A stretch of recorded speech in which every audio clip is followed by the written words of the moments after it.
नमस्कार दोस्तों। आइए आज हम थोड़ा 70s 80s के सफ़र पर चलें।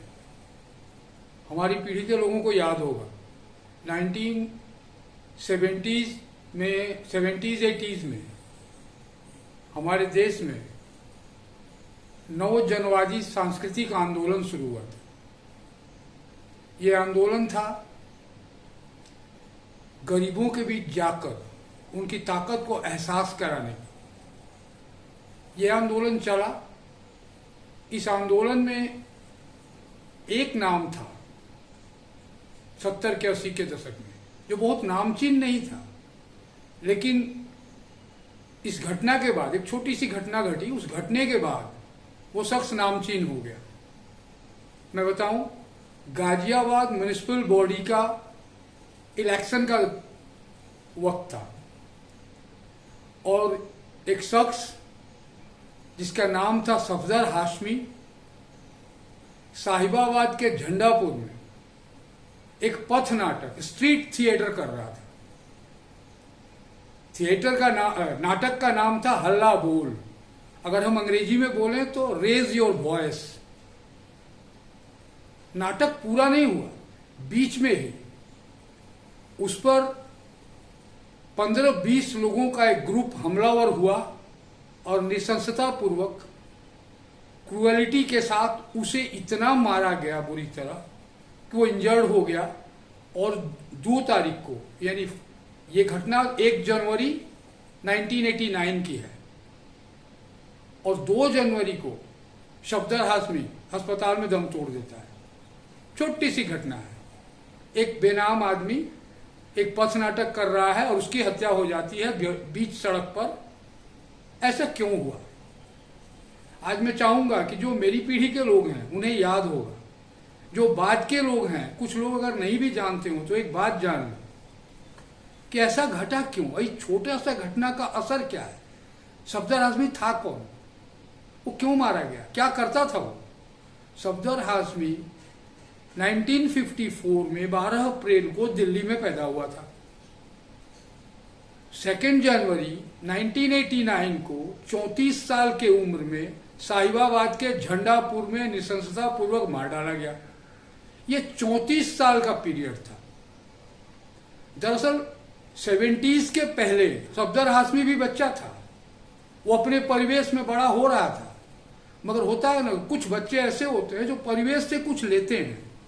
उसने यही लिया कि हमारे देश में जो कम्युनिकेट करने की, अपने आप को कम्युनिकेट करने का जो माध्यम है वो एक तरफा है।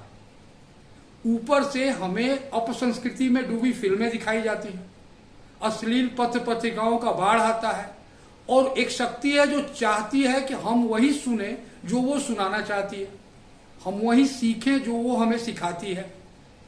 मगर कुछ लोग ऐसे होते हैं, सफदर हाशमी जैसे, जो कहते हैं कि नहीं, संस्कृति तो दोहरा होगी ना भाई, रिएक्ट करेंगे हम, तुम जो कहते हो हम उसका विरोध करेंगे।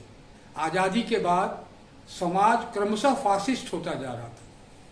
फासिस्ट ताकतों के बल पर पलने वाले काफी लोग थे जो नहीं चाहते थे कि हमारे इस एम्पायर में कोई बाधा आए।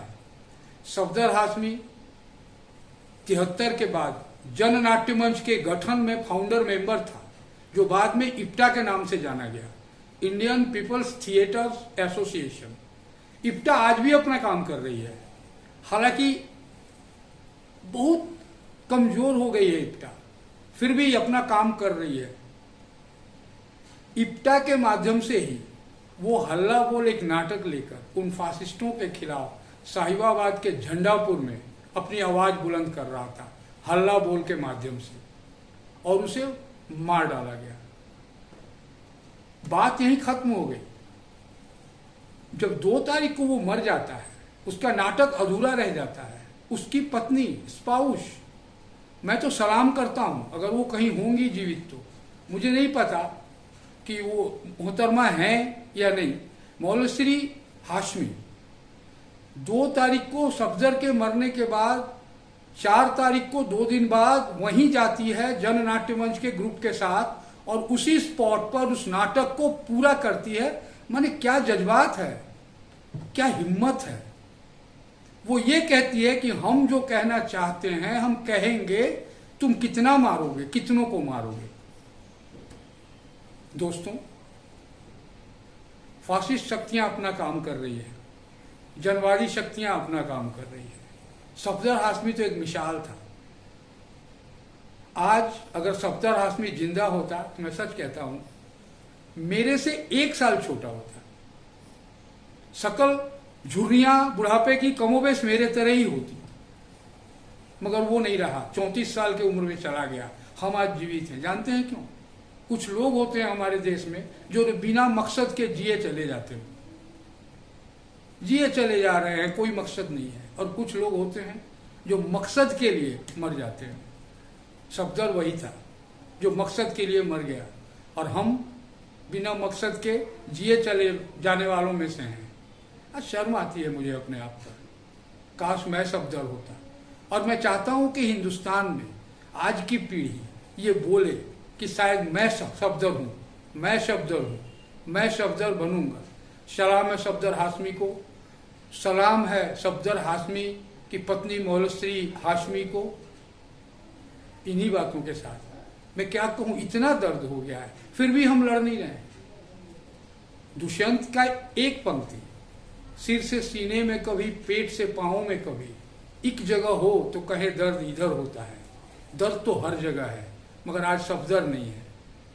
इन्हीं बातों के साथ सफदर की याद में, उसे याद करवाने के लिए, उसे हमारी पीढ़ी जाने ये बताने के लिए मैंने आज सफदर की बात कही। इन्हीं बातों के साथ मैं विदा लेता हूँ। धन्यवाद।